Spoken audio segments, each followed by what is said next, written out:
Good afternoon DSS friends, welcome to my channel. Friends, thumbnail చూసారు కదా. విద్యా దృక్పథాల్లో important topic right to education. 2009 చాలా ఇంపార్టెంటు. ఆ రైట్ టు ఎడ్యుకేషన్ మీద బిట్ అయితే మనకి కంపల్సరీ వస్తుంది. ఎలా సెక్షన్లు అడుగుతున్నారా, అధ్యాయాలు అడుగుతున్నారా, ఆమోదించిన తేదీ అడుగుతున్నారా, లోక్సభ ఆమోదించింది, రాజ్యసభ ఆమోదించింది, అసలు పార్లమెంట్ ఎప్పుడు అమల్లోకి తీసుకొచ్చింది, ఇలా బిట్స్ ఏ రకంగా అయినా అడుగుతున్నారు. కాబట్టి మనం ఏంటంటే కొత్త టాపిక్ కాదు, మనం ఆల్రెడీ చాలాసార్లు చదివేసాం. టెట్కి లైట్గా చదివి ఉంటాం. కానీ ఇక్కడ చూడండి, మన తెలుగు మరియు సంస్కృత అకాడమీ బుక్లో కూడా ఇచ్చాడు. కాకపోతే అసలు ప్రీవియస్ ఏం జరిగింది, ముందేం జరిగింది, దానికి ముందున్న చరిత్ర ఏంటి, అసలు ఈ రైట్ టు ఎడ్యుకేషన్ ఈ యాక్ట్ రావడానికి కారణం ఏంటి, ఇవన్నీ కొంచెం ఓల్డ్ టెక్స్ట్ బుక్లో. ఓకేనా, చూడండి క్లియర్గా ఓల్డ్ అకాడమీ బుక్లో. అసలు ఈ బుక్ ఉంటే సరిపోతుందా మేడం అని అడుగుతున్నారో, సరిపోతుంది. అందుకనే ఒకసారి చూడండి క్లారిటీగా, మీకు ముందు అసలు ఇన్ఫర్మేషన్ ఏంటో ఇద్దామని చెప్పేసి. అయితే ఈరోజు అంతా అవ్వదు, మీరు ఫాలో అయ్యారంటే నెక్స్ట్ వీడియోలో కంపల్సరీ నేను నెక్స్ట్ కంటిన్యూ చేస్తాను. ఓకేనా. అసలు విద్యా హక్కు చట్టం ఎక్కడి నుంచి వచ్చింది, ఏంటి నేపథ్యం, ముందు జరిగింది నేపథ్యం అంటే ఏం జరిగింది, నేను ఆల్రెడీ ఒకసారి చదువుకున్నాను కాబట్టి అప్పుడు చూడండి మీ అండర్లైన్ చేశాను. 1882 నుంచి 2009 వరకు జరిగిన సుదీర్ఘ పోరాట ఫలితమే బాలల ఉచిత నిర్బంధ విద్యా హక్కు చట్టం. ఇది ఇంపార్టెంట్. బాలల ఉచిత నిర్బంధ విద్యా హక్కు చట్టం 2009. ఇది ఎక్కడి నుంచి మొదలైందంటే 1882లో హంటర్ కమిషన్కు మహాత్మా జ్యోతిరావు ఫులే సమర్పించిన మెమొరాండంతో మొదలైన ఈ పోరాటం 2009 ఆగస్టులో విద్యా హక్కు చట్టం రాష్ట్రపతి ఆమోద ముద్ర పొందడంతో పూర్తయింది. అంటే ఈ హంటర్ కమిషన్కి నివేదిక సమర్పించింది, మెమొరాండం సమర్పించింది ఎవరు అంటే ఇలా కూడా అడగొచ్చు కదా. అందుకనే మహాత్మా జ్యోతిరావు ఫులే. ఓకేనా, చాలా ఇంపార్టెంటు. ఎక్కడి నుంచి స్టార్ట్ అయిందంటే 1882లోనే స్టార్ట్ అయింది. 1882లో స్టార్ట్ అయిన ఈ పోరాటం ఎప్పుడు వచ్చిందంటే 2009కి. రైట్. ఉచిత ప్రాథమిక విద్యకు రాజ్యాంగంలో ఆర్టికల్, ఇది రిపీటెడ్ బిట్టే, ఆర్టికల్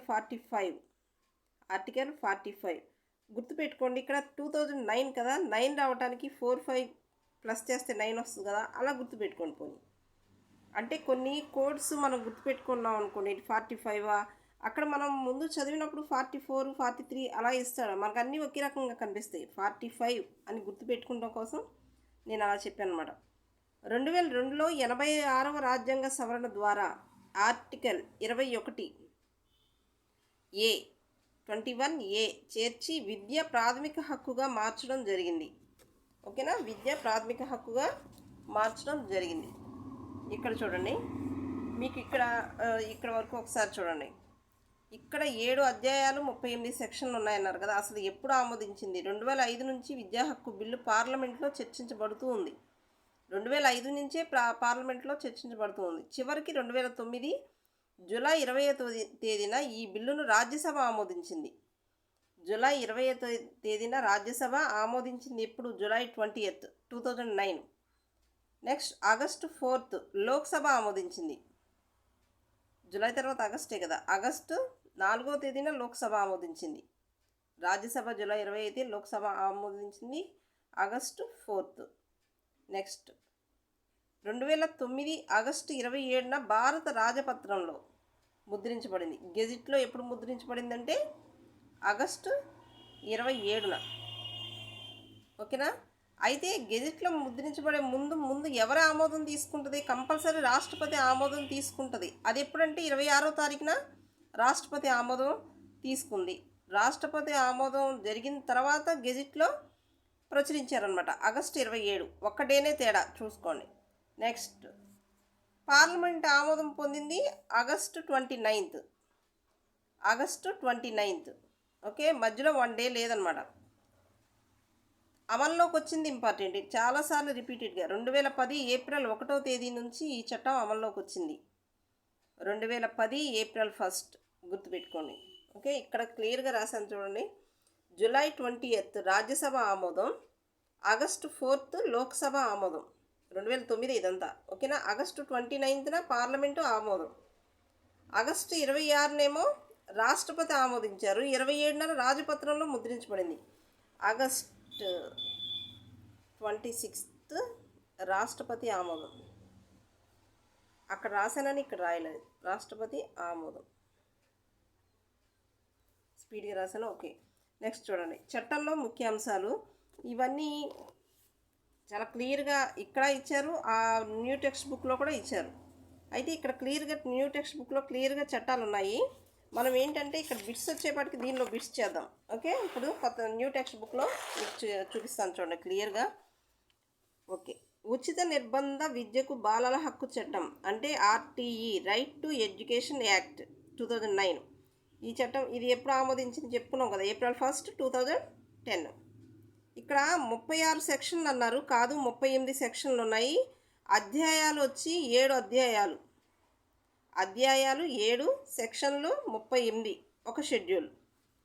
ఒకటో అధ్యాయంలో ఏంటంటే ఫస్ట్ మనం ఏదైనా క్వశ్చన్ చూసామనుకోండి, అసలు ఏంటి దాని అర్థం ఏంటి, దాని నిర్వచనాలు ఏంటి అని ఉంటుంది. కాబట్టి మొదటి అధ్యాయానికి వచ్చి బండ గుర్తులు చూడండి ఇలా పెట్టాను, అర్థాలు నిర్వచనాలు ఉంటాయి. అర్థాలు అంటే ఏంటి, ఈ చట్టం ఎక్కడి నుంచి వచ్చింది, దీని పరిధి ఏంటి, ఎవరు అమలు చేశారు ఏంటి అనేది. నెక్స్ట్ అధ్యాయం 2లో వచ్చి ఏంటి, ఉచిత విద్యకు బడిలో ప్రవేశం, పిల్లలకి బడిలో ప్రవేశం అనేది గుర్తుపెట్టుకోండి. దీనిలో ఎన్ని సెక్షన్లు ఉంటాయో తర్వాత చూసుకుందాం. బడిలో ప్రవేశం, ఓకేనా. అధ్యాయం 3 అంటే తల్లిదండ్రుల బాధ్యత ఏంటి, కేంద్ర రాష్ట్ర స్థానిక ప్రభుత్వాల బాధ్యత ఏంటి. ఇది కేంద్ర రాష్ట్ర స్థానిక ప్రభుత్వాల బాధ్యత, తల్లిదండ్రుల బాధ్యత. నెక్స్ట్ అధ్యాయం 4 అంటే పాఠశాలలో మరియు ఉపాధ్యాయుల బాధ్యతలు.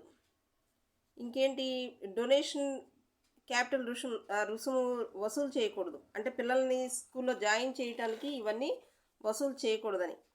అధ్యాయం 5 విద్యా ప్రణాళిక, పాఠ్య ప్రణాళిక, మూల్యాంకనం. అధ్యాయం 5లో విద్యా ప్రణాళిక, పాఠ్య ప్రణాళిక, మూల్యాంకనం. ఓకే, అధ్యాయం 6 అంటే బాలల హక్కుల సంరక్షణ, పర్యవేక్షణ, ఫిర్యాదులు. బాలల హక్కుల సంరక్షణ, పర్యవేక్షణ, ఫిర్యాదులు, ఓకేనా. నెక్స్ట్ అధ్యాయం 7కి వచ్చి చట్టం అసలు ఎలా అమలు జరుగుతుంది, అది జారీ చేసే అధికారులు, ప్రాసిక్యూషన్, ఇవన్నీ ఉంటాయి. ఇవి గుర్తుపెట్టుకుంటే చాలు. ప్రతిదానికి ఇక్కడ క్లియర్గా ఇచ్చాడు. ఒకటో అధ్యాయంలో ఏముంది, అసలు ఏంటి, పేరు, పరిధి, అంటే అధ్యాయంలో ఏమొస్తాయి, నిర్వచనాలు, అర్థాలు వస్తాయి. ఇక్కడ ఇంపార్టెంట్, బాలలు అంటే విద్యా హక్కు చట్టం ప్రకారం బాలలు అంటే ఎవరు. 6 నుంచి 14 సంవత్సరాల వయసున్న బాలబాలికలను విద్యా హక్కు చట్టం ప్రకారం బాలలు అంటారు. ఇది చాలా ఇంపార్టెంట్. ప్రాథమిక విద్య అంటే ఇక్కడ 1st క్లాస్ నుంచి 8th క్లాస్ వరకు, ప్రాథమిక విద్య 1st నుంచి 8th క్లాస్ వరకు, ఓకేనా. నెక్స్ట్ ఇక్కడ చూడండి ఇంపార్టెంట్. ఫస్ట్ అదే బాలల హక్కుల సంరక్షణ కమిషన్. బాలల హక్కుల సంరక్షణ కమిషన్ చట్టం 2005లో సెక్షన్ 3 ప్రకారం ఏర్పాటు చేయబడిన కమిషన్, ఓకేనా. నెక్స్ట్ అధ్యాయం 2 ఉచిత నిర్బంధ విద్యకు హక్కు. ఇక్కడ ఉచిత నిర్బంధం అంటే ఈ సెక్షన్లు ఉన్నాయి, మనం చెప్పుకున్నాం కదా, అధ్యాయాలు చదువుకుంటే చాలు. 3 వచ్చి అధ్యాయం 3 వచ్చి సంబంధిత ప్రభుత్వం అంటే స్థానిక ప్రభుత్వాలు, తల్లిదండ్రుల బాధ్యత, కేంద్ర రాష్ట్ర ప్రభుత్వాల బాధ్యత కూడా వస్తుంది. ఇక్కడ ఇంపార్టెంట్, 1 కిలోమీటర్ల పరిధిలో, ఇది వచ్చింది ఎగ్జామ్లో. 1 కిలోమీటర్ల పరిధిలో అంటే ప్రైమరీ పాఠశాల ఉండాలన్నమాట. ప్రైమరీ అంటే ఏంటి, 1st క్లాస్ నుంచి 5th క్లాస్ వరకు కోసం. చట్టం అమల్లోకి వచ్చిన 3 సంవత్సరాల్లో రాష్ట్ర ప్రభుత్వం సిఫార్సు చేసిన పరిసర ప్రాంతాల్లో బడి లేకపోతే బడిని స్థాపించాలి. ఇప్పుడు స్థానిక ప్రభుత్వం అంటే ఈ అధ్యాయం 3లో వస్తుంది. కాబట్టి ప్రాథమిక పాఠశాలలో స్థానిక గవర్నమెంట్ చూసుకుంటుంది. కాబట్టి 1 కిలోమీటర్ల పరిధిలో ప్రైమరీ స్కూల్ ఉండాలని చెప్పుకుందనమాట అధ్యాయం 3. 3 కిలోమీటర్ల పరిధిలో 1 కిలోమీటర్ల పరిధిలోనేమో ప్రైమరీ స్కూలు, 3 కిలోమీటర్ల పరిధిలో 6th క్లాస్ నుంచి 8th క్లాస్ వారి కోసం ప్రాథమికోన్నత పాఠశాల, అప్పర్ ప్రైమరీ అన్నమాట. ఇంకా తీవ్ర వైకల్యంతో ఉన్న వారికి ఇంటి వద్ద విద్యను అందించాలి. నెక్స్ట్ ఇది ఇంపార్టెంట్, సెక్షన్ 7 ఆంధ్రప్రదేశ్ కేంద్ర రాష్ట్ర ప్రభుత్వాల వాటా. కేంద్రం 65% ఇస్తే రాష్ట్ర ప్రభుత్వం 35%. ఇది కేంద్రం వాటా అవుతుంది, ఇది రాష్ట్రం వాటా అవుతుంది. ఇంకా ఈశాన్య రాష్ట్రాలు అంటే ప్రత్యేక హోదా ఉన్న రాష్ట్రాల్లో కేంద్రం 90% ఉంటే స్థానిక అంటే ఈశాన్య రాష్ట్రాలు 10% అనమాట, గ్రాంట్ ఇన్ ఎయిడ్ కింద. నెక్స్ట్ సెక్షన్ 9 0 నుంచి అంటే 14 సంవత్సరాల లోపు బాలల రికార్డు నిర్వహణ, బడితీరు పర్యవేక్షణ. నెక్స్ట్ ఇక్కడ చూడండి అధ్యాయం 4. ఇక్కడ బడులు టీచర్ల బాధ్యత ఉంది కదా. బడులు టీచర్ల బాధ్యత అంటే ఫస్ట్ క్లాస్లో 25% ప్రైవేట్ పాఠశాలల్లో బలహీన వర్గాల వారి కోసం మరియు ప్రతికూల పరిస్థితులు ఎదుర్కొంటున్న బాలలకు ఫస్ట్ క్లాస్లో 25% కేటాయించాలి. చాలా ఇంపార్టెంట్. అంటే ఈ 25%లో ఎవరు వస్తారు? అనాథలు వస్తారు, వికలాంగులు వస్తారు. వికలాంగులు అంటే హ్యాండిక్యాప్డ్స్ వారు. హెచ్ఎన్ వారికి 6%, ఎస్సీ 10, ఎస్టీ 4, ఓబీసీ 6% ఇవ్వాలని పేర్కొంది. ఇది చాలాసార్లు వస్తుంది 25% ఇవ్వాలని చెప్పి ఫస్ట్ క్లాస్లో జాయిన్ అయ్యే పిల్లలకు అనమాట. ఇంకా ఇది ఇంపార్టెంట్. క్యాపిటేషన్ రుసుము వసూలు చేస్తే దానికి 10 రెట్లు వరకు జరిమానా విధిస్తారు. ప్రవేశ పరీక్షలు నిషేధం. కానీ కొన్ని స్కూల్స్లో, ప్రైవేట్ స్కూల్స్లో ఇప్పటికి తీసుకెళ్తున్నా సరే ఒక పేపర్ ఇచ్చి ఇది పూర్తి చేయండి అని చెప్తున్నారు చిన్నపిల్లలకి. అలా ఎగ్జామ్ అనేది పెట్టకూడదు. ప్రవేశ పరీక్షలు, అర్హత పరీక్షలు నిషేధం. మొదటి ఉల్లంఘనకు 25,000 రూపాయలు, అంటే తర్వాత ఒక్కొక్క దానికి 50,000 చొప్పున జరిమానా విధించబడుతుంది. సెక్షన్ 14 వయస్సు ధృవీకరణ పత్రం లేదని కారణంగా బడిలో ప్రవేశాన్ని తిరస్కరించకూడదు. అంటే వయసు ధృవీకరణ పత్రం అంటే ఆ వయసు సంబంధించింది లేకపోతే మేము జాయిన్ చేసుకోవాలని అనకూడదు. నెక్స్ట్ ఇక్కడ చూడండి సాధారణ గడువు జూన్ 12 నుంచి ఆగస్టు 31 వరకు జాయిన్ చేసుకోవాలి. విద్యా సంవత్సరంలో బడిలో ప్రవేశానికి సాధారణ గడువు పూర్తయిన వరకు ఏ తరగతిలోనైనా మళ్ళీ కొనసాగించకూడదు, బడి నుంచి తీసివేయకూడదు. ఇంకా తెలిసిందే కదా, పిల్లలను శారీరకంగా శిక్షించడం, మానసికంగా వేధించడం నిషేధం. ఓకే, అసలు పిల్లలు అసలు మాటే అననివ్వట్లా, ఇంకా మానసికంగా శారీరకంగా వేధించడం ఎక్కడ? కొడుతుంటే పేరెంట్స్ని తీసుకొస్తున్నారు కదా. మా చిన్నప్పుడు అయితే మమ్మల్ని బాగా కొట్టేవాళ్ళు. నెక్స్ట్ సెక్షన్ 18 గుర్తింపు ధృవీకరణ పత్రం లేకుండా బడిని ప్రారంభించకూడదు. గుర్తింపు ఇంపార్టెంట్. గుర్తింపు లేని లేదా రద్దయిన పాఠశాలను నడిపితే ₹1,00,000 జరిమానా. నెక్స్ట్ ఇంకా కొనసాగితే ఒక్కొక్క రోజుకి 10,000 చొప్పున జరిమానా విధిస్తారు. ఓకే,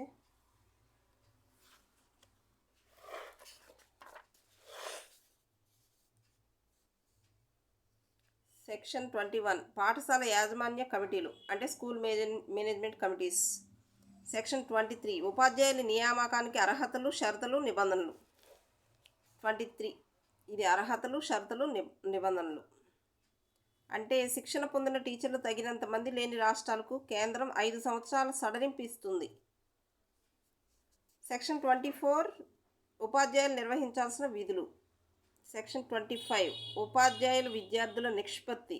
ఇది ఇంపార్టెంట్. చట్టం అమల్లోకి వచ్చిన 6 నెలల్లోపు షెడ్యూల్లో నిర్ధారించిన విద్యార్థుల ఉపాధ్యాయుల నిష్పత్తిని ప్రతి పాఠశాలలో నిర్దేశించిన విధంగా ఉండేలా సంబంధిత స్థానిక ప్రభుత్వం చూడాలి.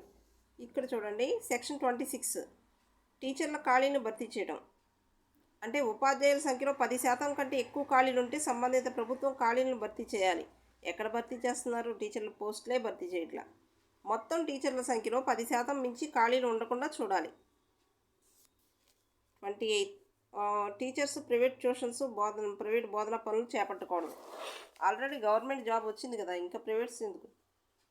అధ్యాయం 5 పాఠ్య ప్రణాళిక మూల్యాంకనం. చెప్పుకున్నాం కదా పాఠ్య ప్రణాళిక. బోర్డు పరీక్షల నిషేధం. ఇక్కడ ఇప్పుడు చూడండి బాలల హక్కుల సంరక్షణ. అధ్యాయం 6 ఇంపార్టెంట్ మాత్రమే చెప్తున్నాను. 15 మంది మించకుండా విద్యా బాలల హక్కుల అభివృద్ధిలో అనుభవం ఉన్న వ్యక్తులతో జాతీయ సలహా సంఘాన్ని నియమిస్తుంది. ఓకే, సెక్షన్ 34 35 చూడండి.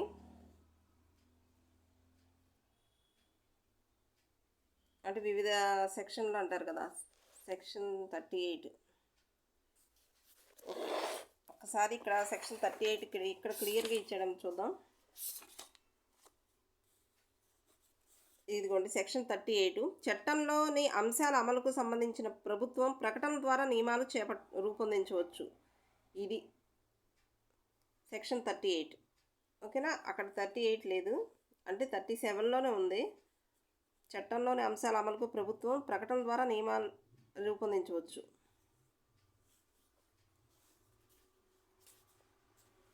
ఓకే, బిట్స్ అయితే తర్వాత చెప్పుకుందాం. ఇక్కడ వరకు ఒకసారి క్లారిటీ చేద్దాం. చూడండి, సెక్షన్లు 19 నుంచి 25 వరకు చూడమన్నారు. పాఠశాలలకు ఉండవలసిన నియమాలు, నిబంధనలు, ప్రమాణాలు. ఫస్ట్ క్లాస్ నుంచి 5th క్లాస్ వరకు 150 మంది విద్యార్థులు దాటితే 150 మంది స్టూడెంట్స్ దాటితే ప్రాథమిక పాఠశాలకి ఒక ప్రధానోపాధ్యాయుడు పోస్టును కేటాయిస్తారు. 60 వరకు ఉపాధ్యాయుల సంఖ్య 2. 61 నుంచి 90 వరకు 3 ఉంటారు. 91 నుంచి 120 వరకు 4. 121 నుంచి 200 వరకు ఉంటే 5 టీచర్లతో పాటు హెచ్ఎం ఉంటారనమాట. 200 నుంచి ఆ పైన పిల్లలకి, అంటే ఉపాధ్యాయ విద్యార్థి నిష్పత్తి ప్రకారం ప్రధానోపాధ్యాయుని మినహాయించి 40 మందికి మించకూడదు. చూడండి, 6th క్లాస్ నుంచి 8th క్లాస్ వరకు అయితే, అంటే అప్పర్ ప్రైమరీకి వచ్చి ప్రతి సబ్జెక్టుకి ఒక్కొక్క ఉపాధ్యాయుడు ఉండే విధంగా ఒక్కొక్క తరగతికి కనీసం ఒక ఉపాధ్యాయుడు ఉండాలి. సైన్స్కి, మ్యాథ్స్కి, ఇక్కడ సామాజిక శాస్త్రాలు, భాషలు అంటే లాంగ్వేజెస్కి. నెక్స్ట్ 35 మంది విద్యార్థులకు ఒక ఉపాధ్యాయుడు. పిల్లల అడ్మిషన్లు 100కు పైగా ఉన్న చోట పూర్తి కాలపు ప్రధానోపాధ్యాయుడు. ఆర్ట్ ఎడ్యుకేషన్, ఆరోగ్య మరియు వ్యాయామ విద్య అంటే పీఈటీస్ అంటారు కదా, పని విద్య. భవనాలు ఎలా ఉండాలి అక్కడ చూడండి, ప్రతి తరగతికి ఒక గది, ఒక ఆఫీస్ కమ్ స్టోర్ కమ్ ప్రధానోపాధ్యాయుని గది ఉండాలి. బాలబాలికలకు మరుగుదొడ్లు ఉండాలి. సురక్షితమైన తగిన తాగునీటి సౌకర్యం ఉండాలి. మధ్యాహ్నం భోజనాన్ని పాఠశాలలో ఉండే విధంగా వంటగది ఉండాలి. ఆట స్థలం ఉండాలి. ప్రహరీ గోడ ఫెన్సింగ్ ద్వారా ఏర్పాటు ఉండాలి. ఒక విద్యా సంవత్సరంలో 10 దినాలు చాలా ఇంపార్టెంట్ అండి, చాలా ఇంపార్టెంట్. 1 నుంచి 5th క్లాస్ వరకు 210 దినాలు ఉండాలి. 6th క్లాస్ నుంచి 8th క్లాస్ వరకు 220 డేస్ ఉండాలి. 1 నుంచి 5th క్లాస్ వరకు అయితే ఒక విద్యా సంవత్సరంలో 800 ఇన్స్ట్రక్షనల్ అవర్స్ ఉండాలి. 6th to 8th అయితే 1000 ఇన్స్ట్రక్షనల్ అవర్స్ అనమాట.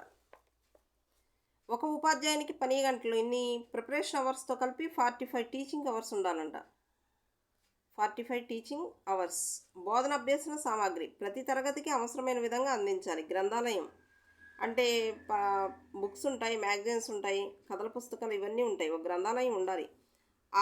ఆట సామాగ్రి, గేమ్స్ స్టోర్ పరికరాలు ప్రతి తరగతికి అవసరమైన విధంగా అందించాలి. ఈ బిట్ రిపీటెడ్గా వస్తుంది. ఆర్టీఏ అమలు చేస్తున్న దేశాల్లో ప్రపంచంలో చిలీ అగ్రస్థానంలో ఉంది. చిలీ 6 నుంచి 21 సంవత్సరాల విద్యార్థులకు ఉచిత నిర్బంధ విద్యను అందిస్తున్నారంట. గ్రేట్, చాలా గ్రేట్. ఓకే, ఇక్కడ వరకు చూడండి. ఒకసారి మీరు స్క్రీన్ షాట్ తీసుకుంటారో ఏమో ఒకసారి చూడండి. ఈ సెక్షన్ల మీద నేనైతే బిట్స్ చేస్తాను. నోట్స్ అయితే చూడండి, నేను నోట్స్ కూడా ఇస్తాను. Next second part, third part, ఇంకా 2 or 3 పార్ట్స్ ఉన్నాయి. నేను కంప్లీట్ చేస్తాను.